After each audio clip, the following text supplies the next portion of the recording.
It's after 1960s. I mean, the Beach Boys, the Beatles. I mean, what kind of mood at the time? Be a high school student at the time. Well, almost everyone in those days had long hair. I did too. As you can see from the picture. Not so long. Not so long. Yeah.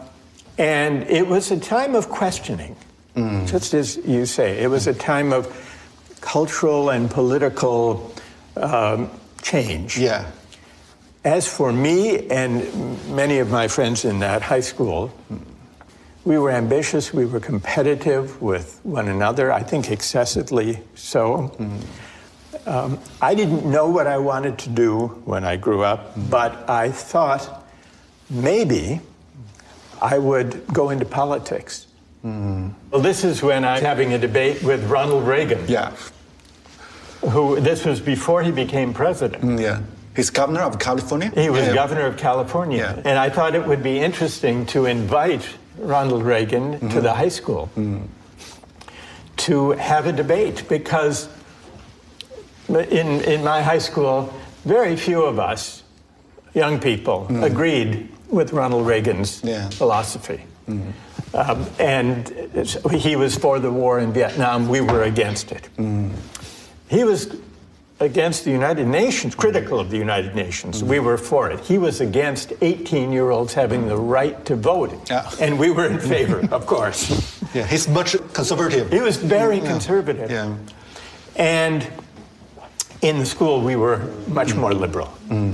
And so I invited him to have a debate. I sent an invitation to his office and got no reply. And then my mother read in a magazine that he liked jelly beans, a candy. You know, those colorful candies. I know. So I bought a 6-pound bag of jelly beans. How big? 6 pounds? It's about this big. The box. And put it in a box with a bow and with an invitation. And I took it to his house. He lived not too far from my high school. And there were guards at the house and wanted to know what I had in the box. It looked suspicious. I said, jelly beans. So they sort of searched the bag, and they decided it was innocent enough, and they let me deliver it to his home. And a few days later, he called and said he would come to the school. Wow. And so we gathered everyone in the gymnasium, actually. That was the only place large enough. There were 2,400 students. He and I sat on the stage, and I asked him the toughest questions I could. And I had prepared, and I was a high school debater. And I thought this would be an easy matter to win a debate with Ronald Reagan. The older man. But he replied to each question respectfully, thoughtfully, with a sense of humor.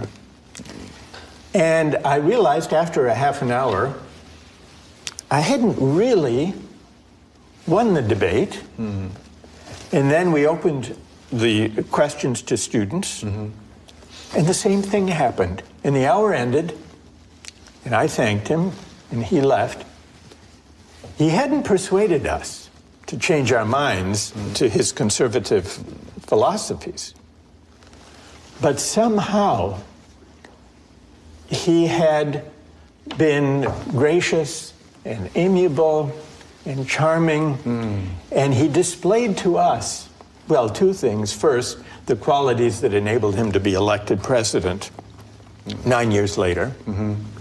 And second, what I learned from that was the importance of listening respectfully, which is what he did, even though he did not change our minds. If you can meet him, what kind of thing you want to say to him? You mean if I could meet that young guy there? Yeah, younger guy. That younger guy. Yeah.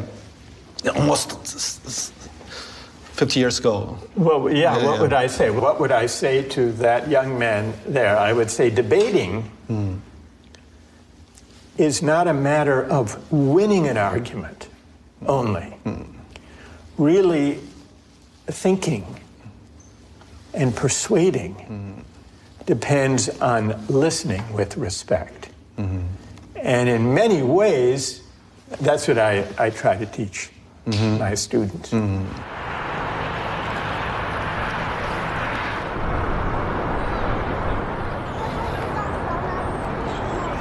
这次美国之行，从哈佛到 New Orleans， 像我对自己青春志向的某种，好像又是觉醒，又是重新的确认，这么一个过程。这次觉醒你会有更强的中国的意识，就是我处在一个什么样的视角和一个背景，我的社会最需要什么？可能我在20多岁的时候是模糊的对这一切感兴趣，其实你对中国的背景也并不清楚，其实完全是两回事情。他被认为是一个社群主义的一个代表人物，他的整个的思想成熟之后，82年写出第一本书之后，他这个之后的整个人生经历是跟整个的里根撒切尔这一套就是全球化和新自由主义这套兴起有关系的，他成为这样的一个浪潮的一个批评者。这个批评当然有他的很多道理嘛，但是就是很有趣这个过程。我们这一代，包括这2代中国人，是这个所谓的这个潮流最大的受益者。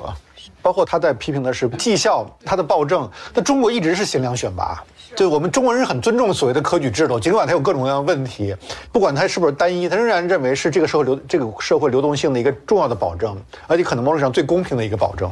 所以我觉得这是不同的国家之间的差异吧。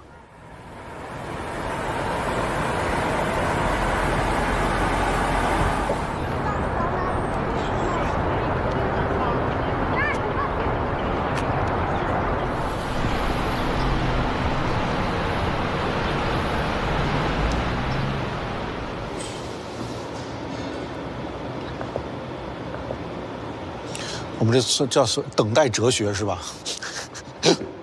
等待哲学。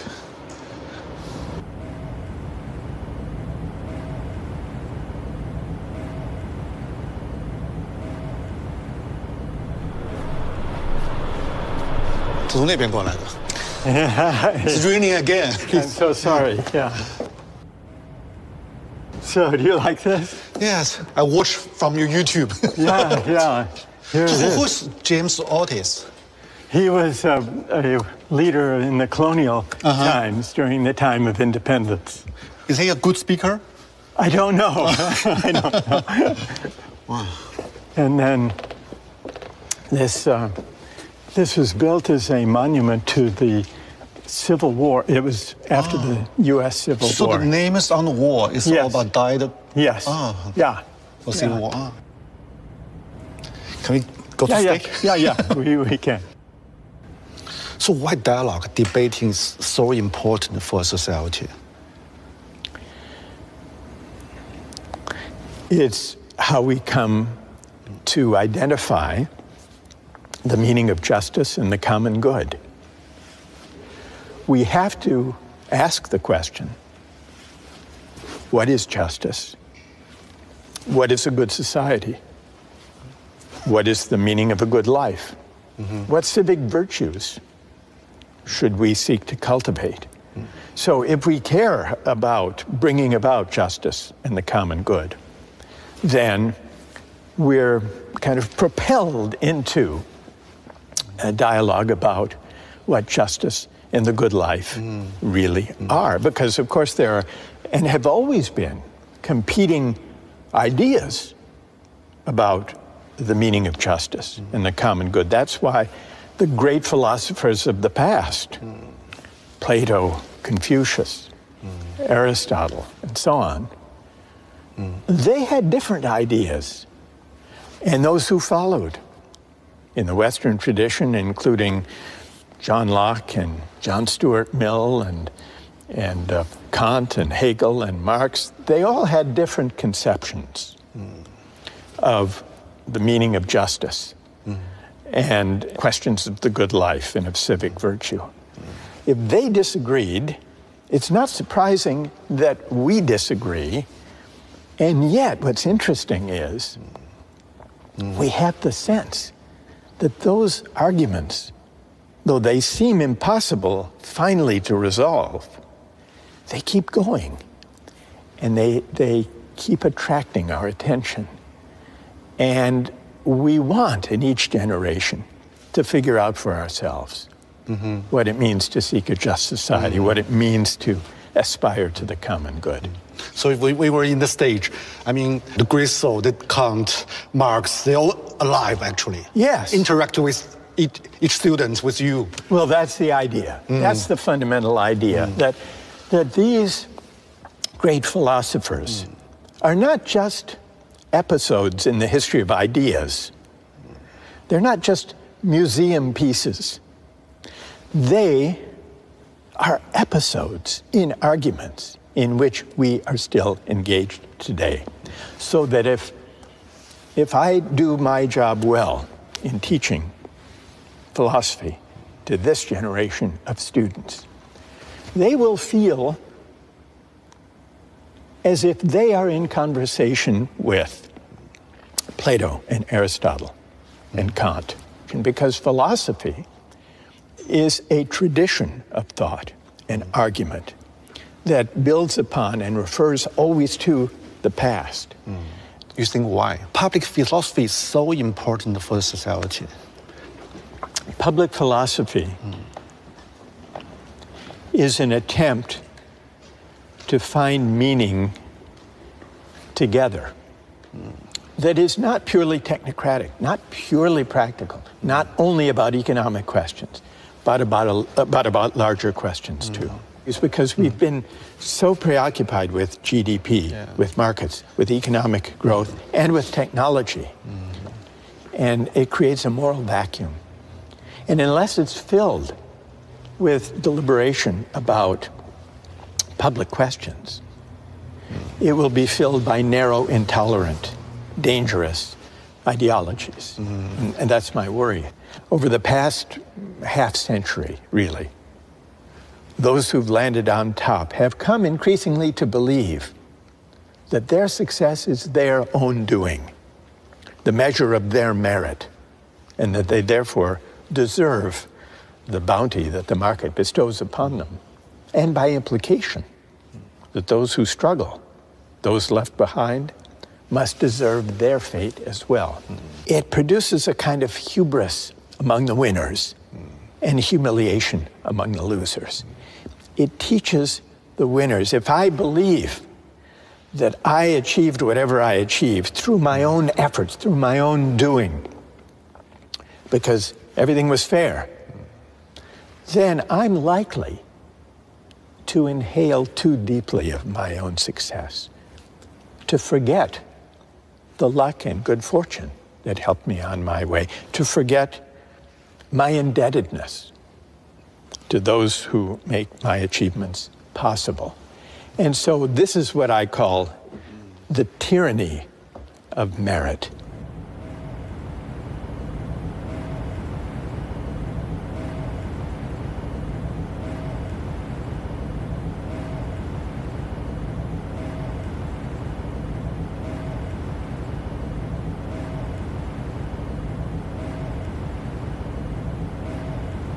Bring Michael Jordan here, I'm sure you can get him, and have him come and defend himself about why he makes $31 million. And I think what you're going to realize is his life was a very, very tough one to get to the top, and that we are basically being the majority oppressing the minority in a different light. It's very easy to pick on him. Very easy. Effort.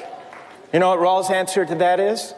Even effort depends a lot on fortunate family circumstances for which we can claim no credit. Psychologists say that birth order makes a lot of difference in work ethic, striving, effort. How many here, raise your hand, those of you here who are first in birth order? I am too, by the way. Mike, I noticed you raised your hand. If the case for the meritocratic conception is that effort should be rewarded, doesn't Rawls have a point that even effort, striving, work ethic is largely shaped even by birth order? Is it your doing, Mike? Is it your doing that you were first in birth order? So why should income and wealth and opportunities in life be based on factors arbitrary from a moral point of view. This way of thinking about success has deepened the divide between winners and losers.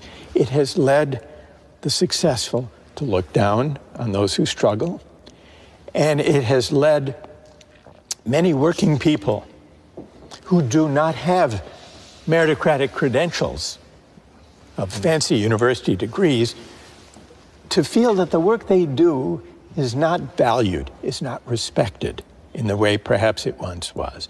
To feel that in a highly technological, highly professionalized, credentialized society, that elites look down on them.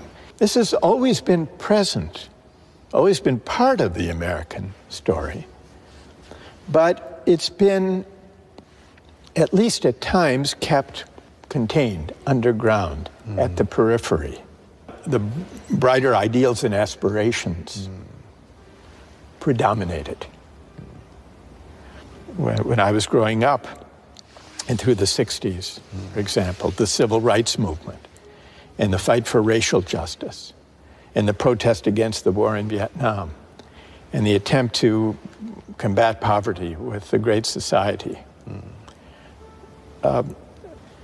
But from 2016, it became elevated with the presidency of Donald Trump.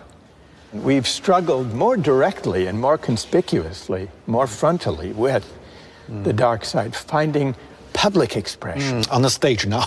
On the stage, public expression, rather than kept at the margins and at the periphery. And finding a voice in the media, and in social media especially. And now in a presidential campaign that will be a rematch of the one from last time. We've seen as a backlash against elites, especially against well-educated elites, professional elites. Donald Trump has been very effective at tapping into the grievances of people who feel they've been left behind and looked down upon. Humiliation. The politics of humiliation. And it's this sense of humiliation, I think, that opened the way for the politics of grievance that Donald Trump has been able to exploit. In the United States today, and in many parts of the world, is a politics of anger, resentment, and grievance without mutual recognition, without recognizing the value of the contributions that people make from different walks of life. We will not really begin to address the resentments that now afflict our politics and have accentuated some of the darkest strands in social life. I'd like to invite you to offer your views about an incident, a story that I read about, where a 17-year-old boy sold his kidney. You all know the story. He bought an iPad and an iPhone. But how many think it's okay? It's a free market, and there's nothing wrong with it. Because I study economics, and I think every adult is an economic man that he has to be responsible for his behaviors. He clearly knows the consequence of losing one kidney. We should give him the chance to take that risk. To choose for himself. A lot of people agree with that. All right, that's very good. So I would like to hear from those who object. Yes. And stand up. Well, I think it's wrong because give your kidney to others. Maybe you feel it's okay, but in fact, for the respect of a person, it is not respect of life. Okay, that's very interesting.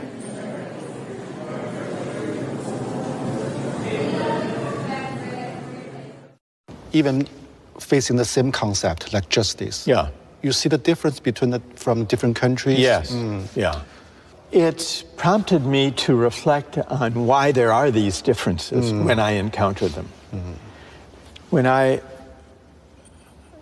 had these conversations with young people in China in the 2000s, what struck me was, first, they did have very strong pro-market moral intuitions, as I mentioned.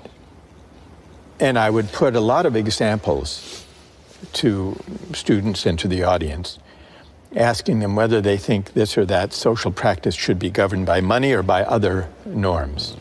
So I put questions like this. What struck me was the moral intuitions about buying and selling were similar in the US and China. In Eastern Europe, it was similar. In Poland, for example. Most European countries, it was quite different. You think why? Why? Similar mentality? I think it's because, especially in the early 2000s, that China had experienced, the young generation had grown up with the market reforms. And it had been a period of tremendous economic growth. It's kind of freedom for them. Yeah, it was an expression of freedom and rising affluence, but especially of freedom. But at the same time, they were looking for meaning that markets could not provide. And so the search for meaning persisted even after the market triumphalist moment. And I think that one of the reasons that people were drawn to the Justice book was this sense that there are moral meanings that lie beyond markets and beyond economics. What do you think? Yeah, maybe we're facing two choices or different choices. We can't choose the best one. There are no best one. Just less evil. Just less evil one, maybe. But I wouldn't regard these as closed alternatives.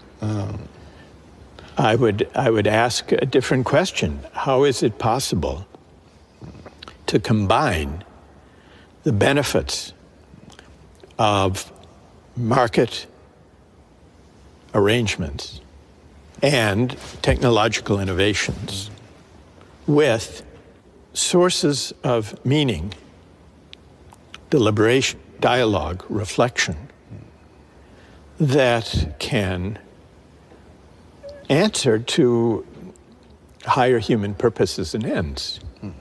Our mistake is not to use markets to organize economic activities. Our mistake is not to hope that technological innovations will deliver real improvements to the way we live our lives. Our mistake is the tendency to think that markets and technology by themselves can define human purposes and ends. They can't. And when we put too much faith in them, when they become a kind of faith, almost a kind of religious faith, markets and technology, then we're bound to be disappointed.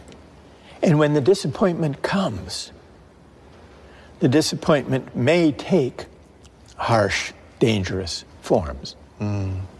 So the situation is so complicated. What kind of solution we can provide?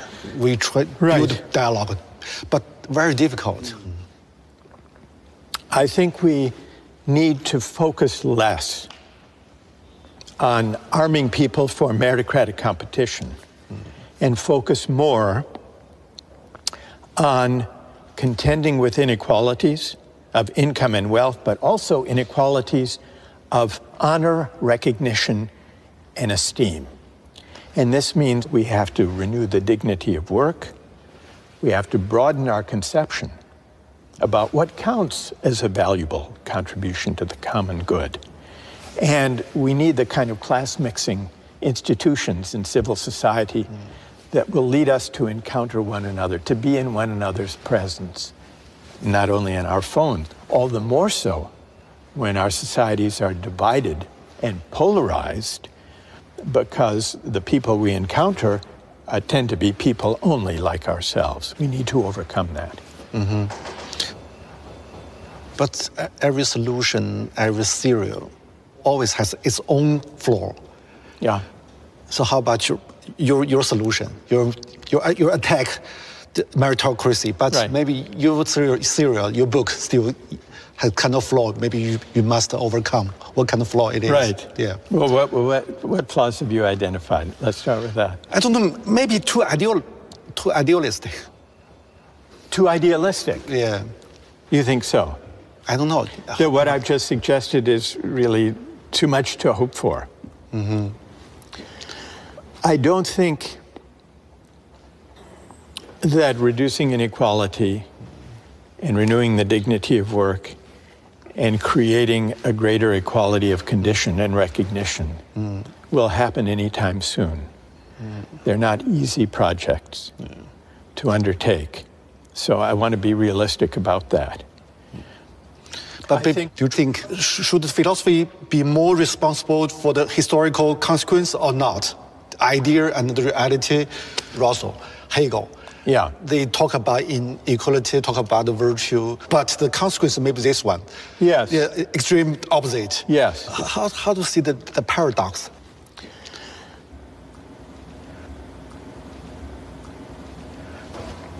If one thinks, and I, as I do,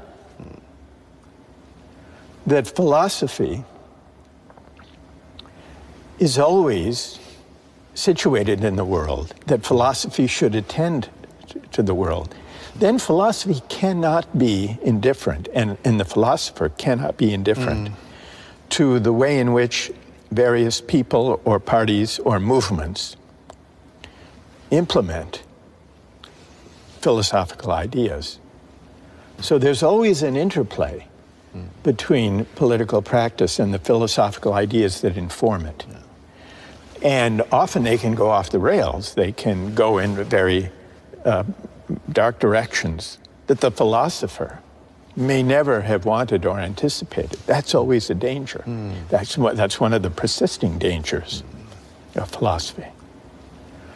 The part of Hegel that has led